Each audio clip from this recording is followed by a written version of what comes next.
um momento que nós desejamos viver inteiramente com Jesus, o nosso Pai querido, os mentores, amigos, nossos familiares, nossos anjos da guarda.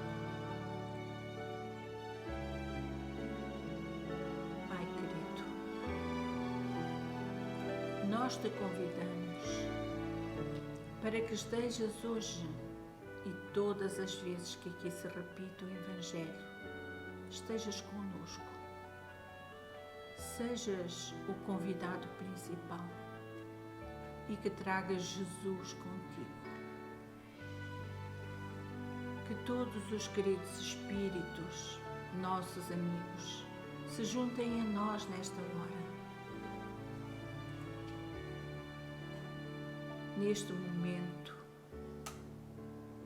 em que abrimos o coração para podermos estar refletindo nas mensagens que chegarem a nós através do Evangelho. Pai querido, abençoa esta família que hoje se reúne aqui, que possamos levar no nosso coração mais um ensinamento, mais uma orientação.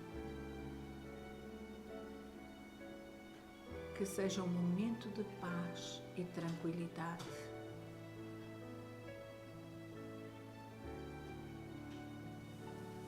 E que possamos receber a tua bênção nesta hora. Que assim seja. Que assim seja.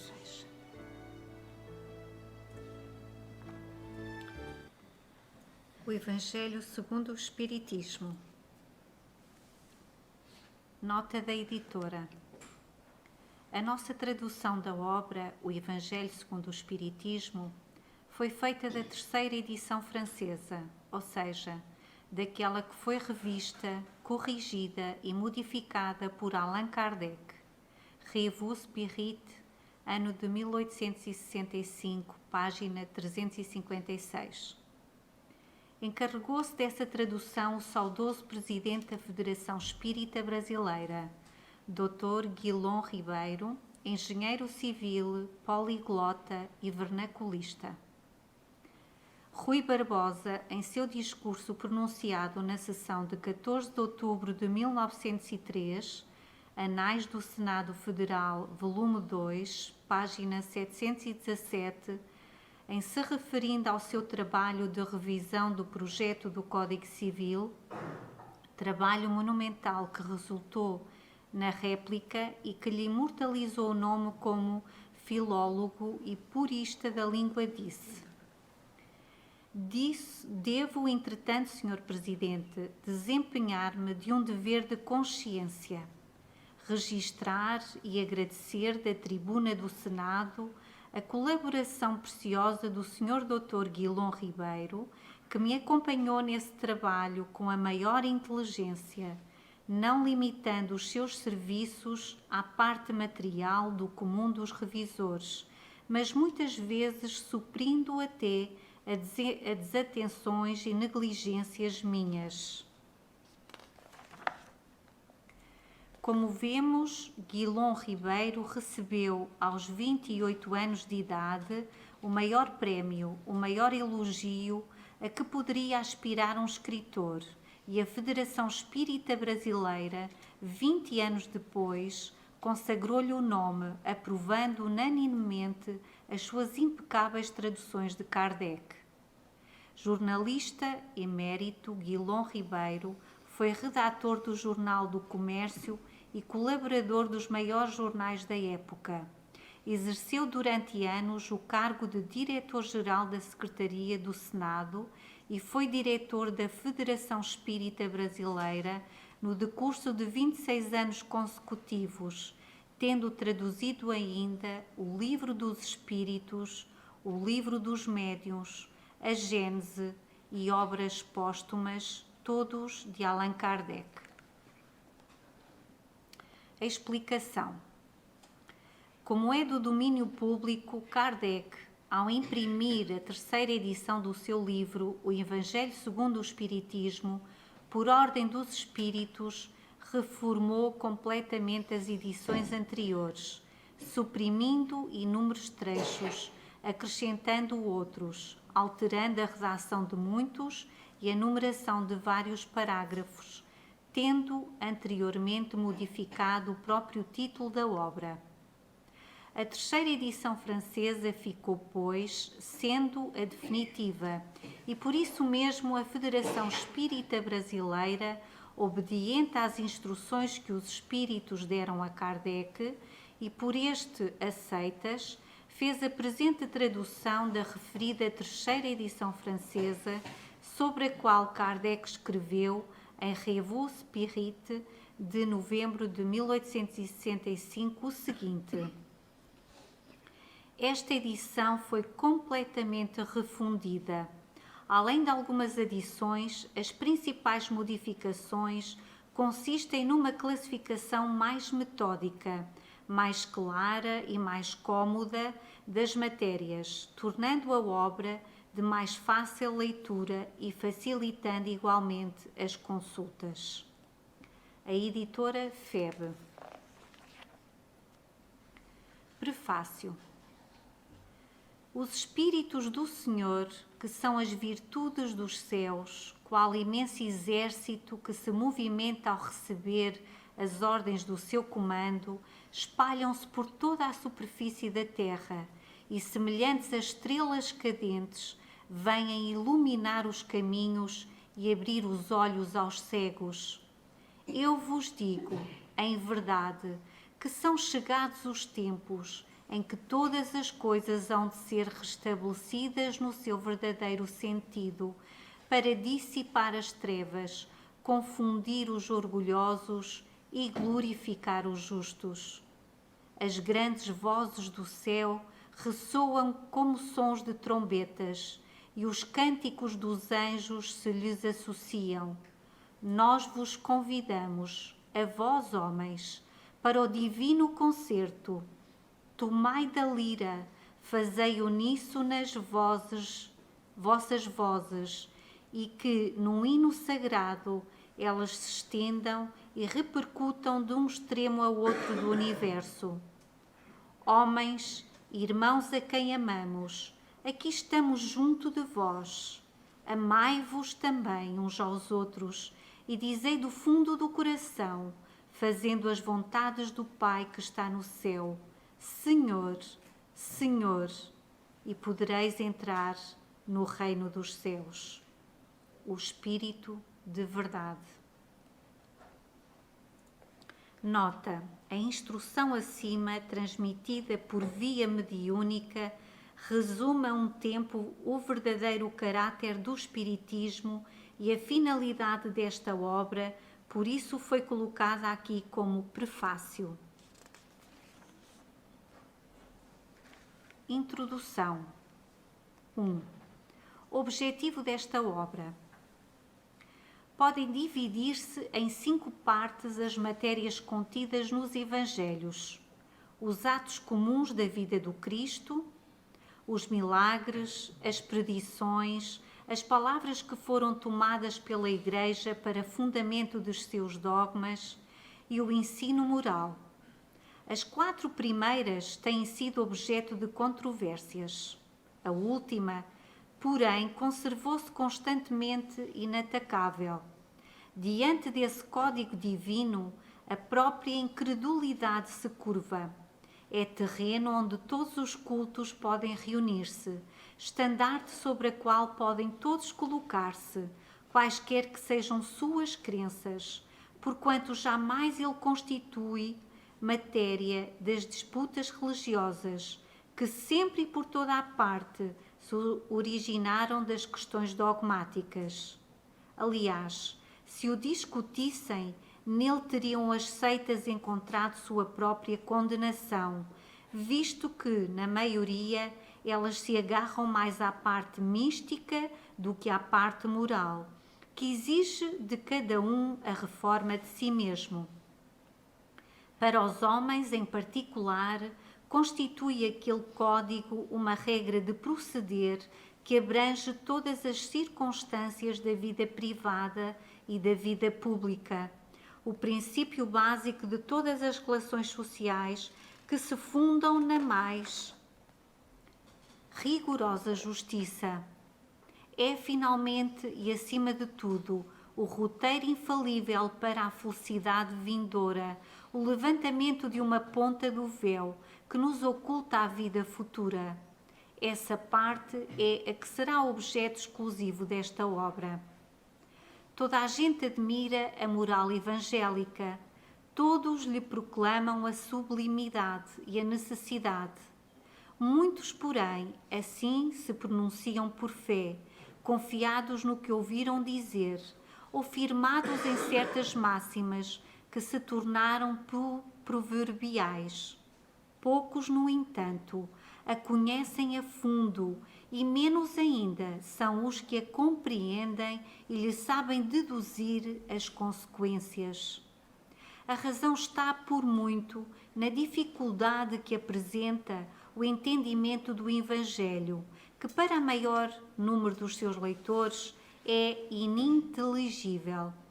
A forma alegórica e o intencional misticismo da linguagem fazem que a maioria o leia por desencargo de consciência e por dever, como leem as preces, sem as entender, isto é, sem proveito. Passam-lhes despercebidos os preceitos morais, disseminados aqui e ali, intercalados na massa das narrativas. Impossível, então, apanhar-se-lhes o conjunto e torná-los para objeto de leitura e meditações especiais. É certo que tratados já se hão escrito de moral evangélica, mas o arranjo em moderno estilo literário lhe tira a primitiva simplicidade, que ao mesmo tempo lhe constitui o encanto e a autenticidade. Outro tanto cabe dizer-se das máximas destacadas e reduzidas à sua mais simples expressão proverbial. Desde logo, já não passam de aforismos, privados de uma parte do seu valor e interesse, pela ausência dos acessórios e das circunstâncias em que foram enunciadas. Para obviar a esses inconvenientes, reunimos nesta obra os artigos que podem compor, a bem dizer, um código de moral universal, sem distinção de culto. Nas citações conservamos o que é útil ao desenvolvimento da ideia, pondo de lado unicamente o que se não prenda ao assunto. Além disso, respeitamos escrupulosamente a tradução de Saci, assim como a divisão em versículos. Em vez, porém, de nos atermos a uma ordem cronológica impossível e sem vantagem real para o caso, grupamos e classificamos metodicamente as máximas segundo as respectivas naturezas, de modo que decorram umas das outras, tanto quanto possível. A indicação dos números de ordem dos capítulos e dos versículos permite-se recorra à classificação vulgar em sendo oportuno. Esse, entretanto, seria um trabalho material que por si só apenas teria secundária utilidade.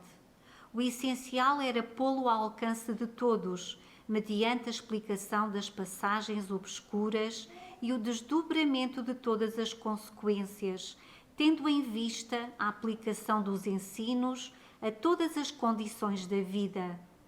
Foi o que tentamos fazer, com a ajuda dos bons espíritos que nos assistem. Muitos pontos dos Evangelhos, da Bíblia e dos autores sacros, em geral só são ininteligíveis, parecendo alguns até irracionais, por falta da chave que faculte se lhes apreenda o verdadeiro sentido. Essa chave está completa no Espiritismo, como já o puderam reconhecer os que o têm estudado seriamente, e como todos mais tarde ainda melhor o reconhecerão. O Espiritismo se nos depara por toda a parte, na antiguidade e nas diferentes épocas da humanidade. Por toda a parte se lhe descobrem os vestígios nos escritos, nas crenças e nos monumentos. É essa a razão porque, ao mesmo tempo que rasga horizontes novos para o futuro, projeta luz não menos viva sobre os mistérios do passado. Como complemento de cada preceito, acrescentamos algumas instruções escolhidas, dentre as que os espíritos dilataram em vários países e por diferentes médiuns.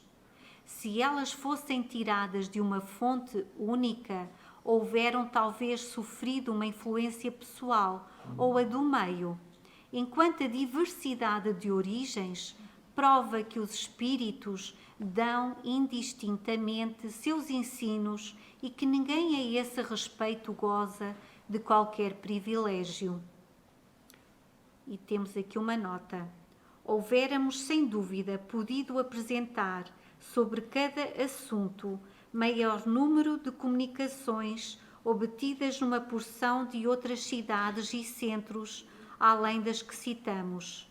Tivemos, porém, de evitar a monotonia das repetições inúteis e limitar a nossa escolha às que, tanto pelo fundo quanto pela forma, se enquadravam melhor no plano desta obra, reservando para publicações ulteriores as que não puderam caber aqui.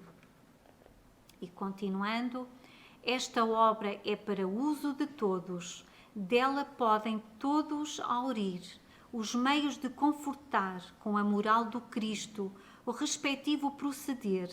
Aos espíritas oferece aplicações que lhes concernem de modo especial, graças às relações estabelecidas doravante e permanentemente entre os homens e o mundo invisível, a lei evangélica que os próprios espíritos ensinaram a todas as nações. Já não será letra morta, porque cada um a compreenderá e se verá incessantemente compelido a pô-la em prática, a conselho de seus guias espirituais. As instruções que promanam dos espíritos são verdadeiramente as vozes do céu que vêm esclarecer os homens e convidá-los à prática do Evangelho.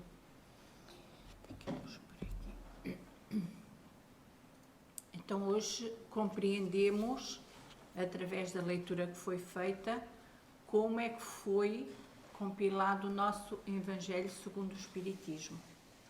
Todos entenderam?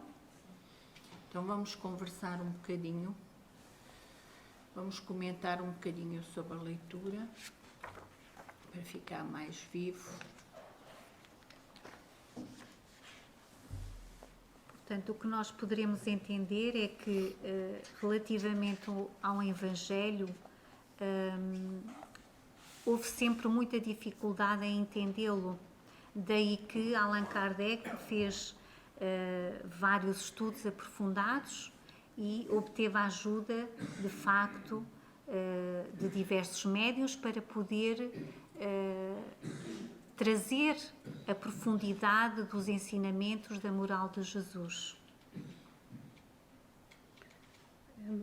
Muito interessante também, muito bonito, muito bonita esta mensagem. Digo bonita porque às vezes nos falham as palavras. A mensagem do Espírito de Verdade que faz a introdução do Evangelho. Os Espíritos do Senhor, que são as virtudes dos céus, espalham-se por toda a superfície da terra e, semelhantes a estrelas cadentes, vêm iluminar os caminhos e abrir os olhos aos cegos. Então,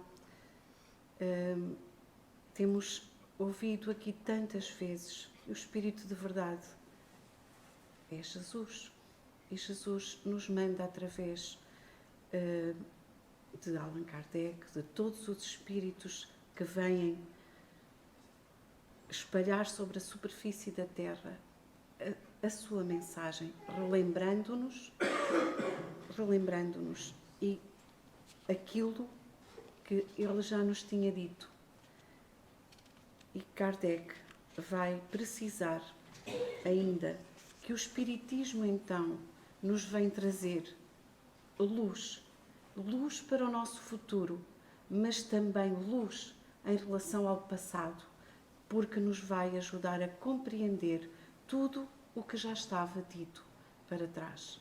E nesse sentido, o Evangelho é, neste resumo daquilo que moral está, uma vez que Kardec vai tirar aquilo que não dá lugar a disputas, a contendas, a controvérsias, vai retirar das palavras de Jesus, essencialmente, aquilo que é de conteúdo moral e que é para todos nós, para todos os cultos, para os espíritas, para os católicos, para os muçulmanos, para todos os homens, porque Jesus veio para todos nós. E o Espiritismo, as virtudes do céu, também vêm para todos os homens. Então, aqui ficamos com esta precisão de Jesus, mais uma vez, lembrando-nos nesta mensagem que veio trazer-nos luz. Ele que nos disse que era a luz do mundo. Isto quer dizer que nós não estamos realmente sozinhos, não somos barcos a navegar sem destino. O Pai coloca no nosso caminho tantas formas de nós nos esclarecermos, de nós nos iluminarmos. E o Evangelho segundo o Espiritismo é realmente um livro que nós devemos ter no nosso lar, não só por ter, mas para consultarmos. Em tantos momentos que às vezes nos sentimos aflitos, preocupados, desorientados, consultemos o Evangelho. Ele terá com certeza a orientação certa para nós. Allan Kardec teve o cuidado de se escudar de vários médiuns de diferentes terras, diferentes países, para responderem às perguntas. E, segundo a orientação que os bondosos espíritos trouxeram, ele codificou e deixou este maravilhoso livro, que é o Evangelho segundo o Espiritismo. Façamos dele o nosso amigo, aquele amigo de todos os dias, e uma vez por semana, o amigo da família. Convidemos os nossos familiares para fazer o Evangelho. As famílias acabaram por se dispersar no que diz respeito à espiritualidade, ao convívio com Jesus, com o nosso Pai. Habituaram-se a procurar só Jesus e o Pai nos momentos de aflição. Nos momentos em que as coisas correm mal, lembram-se de pedir ajuda. E no dia a dia, esquecem-se de conviver com Jesus e com o nosso Pai. Não façamos isso. Que Ele seja o nosso convidado, o nosso amigo primeiro, de todas as horas, dentro do nosso lar, com os nossos familiares, em primeiro lugar. Então, hoje fizemos este início de leitura. Todas as semanas vamos continuar lendo e meditando. Eu agora vou pedir à nossa irmã Isabel para ler do Fonte Viva a leitura, a mensagem que saiu. Então, do livro Fonte Viva, de Chico Xavier, pelo Espírito Emmanuel, a mensagem diferença. Crês que há um só Deus, fazes bem. Também os demónios o creem e estremecem. Em Tiago 2,19. A advertência do apóstolo é de essencial importância no aviso espiritual. Esperar benefícios do céu é atitude comum a todos. Adorar o Senhor pode ser trabalho de justos e injustos. Admitir a existência do governo divino é traço dominante de todas as criaturas. Aceitar o supremo poder é próprio de bons e maus. Tiago foi divinamente inspirado neste versículo, porque suas palavras definem a diferença entre crer em Deus e fazer-lhe a sublime vontade. A inteligência é atributo de todos. A cognição procede da experiência. O ser vivo evolve sempre e quem evolve aprende e conhece. A diferenciação entre o gênio do mal e o gênio do bem permanece na direção do conhecimento. O demónio, como símbolo de maldade, executa os próprios desejos, muita vez desvairados e escuros. O anjo identifica-se com os desígnios do Eterno e cumpre-os onde se encontra. Recorda, pois, que não basta a escola religiosa a que te filias para que o problema da felicidade pessoal alcance a solução desejada. Adorar o Senhor, esperar e crer nele são atitudes características de toda a gente. O único sinal que te revelará a condição mais nobre estará impresso na ação que desenvolveres na vida, a fim de executar-lhe os desígnios, porque, em verdade, não adianta muito ao aperfeiçoamento o ato de acreditar no bem que virá do Senhor, e sim a inteligência em praticar o bem, hoje, aqui e agora, em seu nome. Que linda mensagem! Nós, para praticarmos o bem, precisamos mesmo de evoluir, porque tantas vezes achamos que estamos a fazer bem na nossa ignorância e não estamos a fazer tão bem quanto isso. Portanto, eu costumo dizer que as leis da Terra diferem das leis espirituais. E há coisas que às vezes na Terra são consideradas certas e espiritualmente estão completamente erradas. Então é através do estudo da evolução que nós vamos discernindo realmente o caminho mais certo a seguir. Vamos pegar nestes livros que são os nossos orientadores, o Evangelho segundo o Espiritismo e tantos outros livros que nós temos na nossa doutrina espírita para nos esclarecermos. Vamos ler e meditar, ler uns com os outros, porque a conversa, o diálogo entre 2, 3, 4 pessoas, é daí que nasce a luz, porque nós podemos ler, mas se não tivermos com quem trocarmos opinião, ficamos sempre a ver somente com os nossos olhos. Limitados, claro. E se fizermos as leituras com 2 ou 3 pessoas, dessa conversa, dessa análise, dessa meditação, nasce uma maior luz, com certeza. Então vamos fazer isso, procurar. Todos nós estamos aqui em busca da nossa evolução, do nosso melhoramento. Eu não acredito que ninguém tenha nada para melhorar ou não queira melhorar. Todos nós estamos aqui para aprender e para melhorar. Então, busquemos a nossa bússola certa para o fazermos. E vamos agora fazer a oração. Na nossa oração, vamos dilatá-la, não só fechá-la na nossa família, mas pensarmos nos nossos irmãos, nos que estiverem mais necessitados. Nesta hora de prece, Jesus querido, é ti, é para ti e contigo que queremos conversar. Tu que estás mais perto de nós, que te fizeste homem, para que nós pudéssemos ser melhor tocados. Aqui estamos, Jesus, pedindo-te que nos enchas o espírito da tua luz, da tua paz e do teu amor. Estamos a caminho, sabemos, da evolução. Porém, às vezes, nos tornamos tão renitentes à compreensão, à busca do esclarecimento e da luz. Que possamos exercitar em nós as capacidades de aprender e, sobretudo, de exemplificar.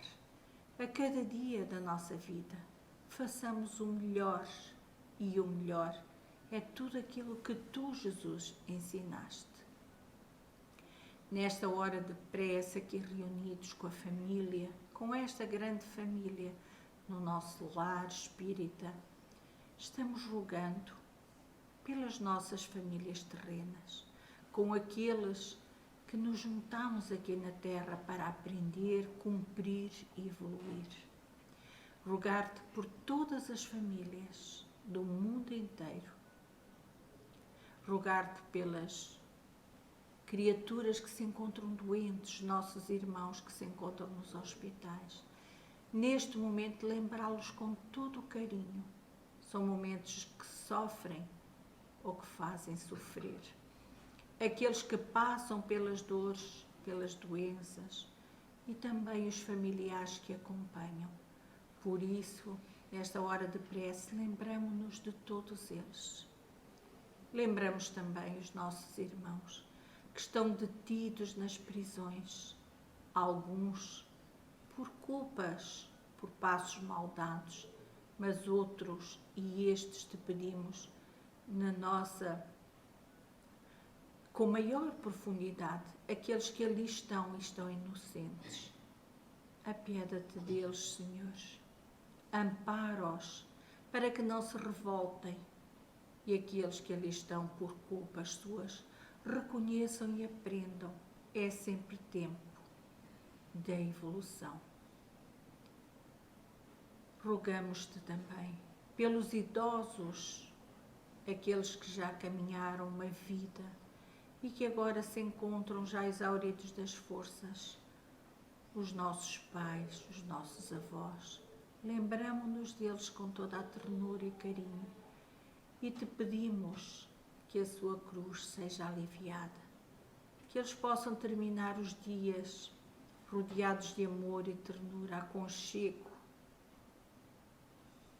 e que as suas dores, se assim for possível, possam ser balsamizadas nesta hora de prece. Lembramos também as crianças, que todas as crianças possam ter o abraço, o carinho, o acompanhamento, o respeito.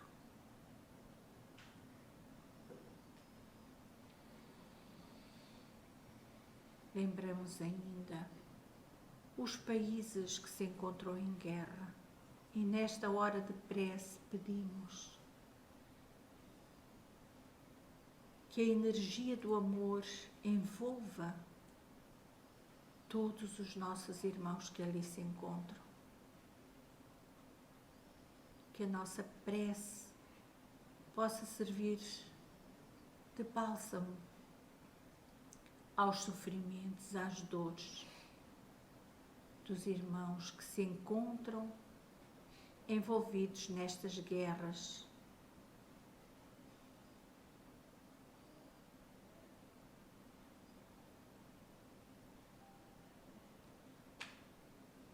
Lembramos também do nosso país, de todas as criaturas que passam por momentos difíceis, das famílias desestruturadas, pela parte financeira, e que possamos nós, Jesus, lembrarmos-nos uns dos outros e dividirmos uns com os outros, para que tudo torne mais fácil, mais suave. E nesta hora de prece lembramos todos os nossos companheiros espíritas, todas as casas irmãs espíritas, e te pedimos, Jesus querido, que envolvas a todos na tua paz, no teu amor, e que possamos estar todas juntas trabalhando para o mesmo fim, seguindo o Evangelho, tendo Jesus por nosso companheiro e modelo. Seja Ele o nosso guia e o nosso modelo. E nesta hora em que te pedimos que as nossas águas sejam abençoadas, repetimos a oração que Jesus ensinou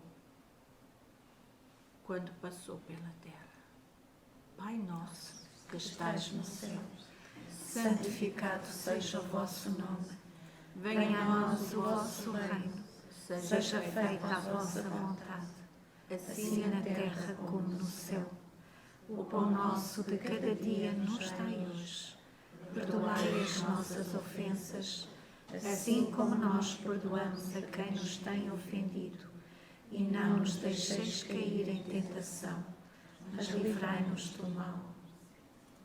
Que nós possamos, Jesus querido, entender cada palavra, cada frase desta bela oração e cumpri-la.